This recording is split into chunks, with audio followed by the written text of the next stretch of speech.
we're going to talk about how to know if your child is a sensory avoider. This means that they avoid situations with a lot of sensory input.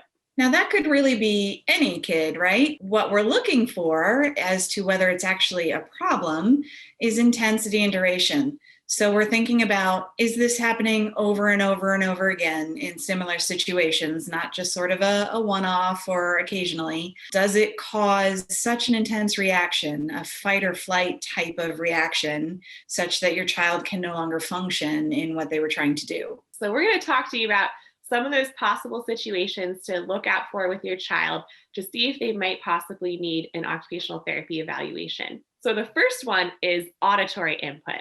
If your child is always overwhelmed by noises or crowded places, this could be a red flag that your child avoids auditory input. Those types of really loud, intense noises, if your child just cannot deal with it and has a meltdown or can't be in the same room with it, that's what we mean by intensity or duration.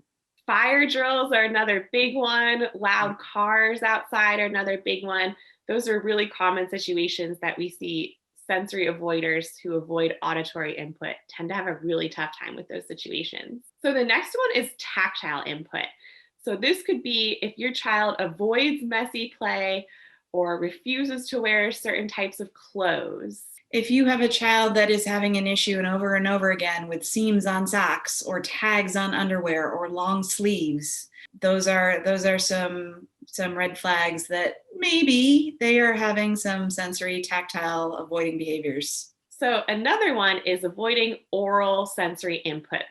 So this might be a picky eater or someone who doesn't like brushing their teeth. When you're thinking about picky eaters, I always like to look at categories like color, texture, and temperature. So if your child will only eat certain colors of foods or will only eat certain textures of foods, or they have to be a certain temperature, then those are some good indicators that you might want to talk to an occupational therapist.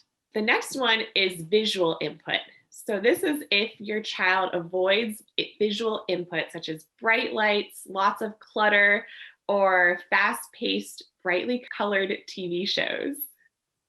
Absolutely. So if your child is sort of hiding away, if you're going into a busy environment, or they're having difficulty with a brightly colored TV show and it's happening over and over again, you might be having a sensory avoider. If your child is constantly avoiding visual input, covering their eyes is a big one. So if they're covering their eyes when they're watching TV, or if you're out in a crowded place and they're covering their eyes, I've even seen kids who wear a hat with the brim kind of coming over their eyes. These can be big red flags that your child may be avoiding visual sensory input. The next one we want to talk about is avoiding movement. Your child may be avoiding movement input if they avoid playing on playground equipment, or if they avoid doing sports, or even if they have a tough time putting their head in a different position, such as tilting their head back to wash their hair in the shower. And you may find as a parent that you're trying your best to help and support them. And you're, for example, getting up on that playground equipment and trying to help them with their confidence to go down the slide. And they are breaking down in tears every time. That's the intensity and duration we were talking about at the beginning that can tell you it's actually a bigger problem than just confidence. Well, thank you very much, Allison. We hope that you learned some different ways your child could be avoiding sensory input. And if you see any of these in your child, make sure to reach out to All About Therapy at allaboutTherapyforkids.com and see if your child may benefit from an occupational therapy evaluation.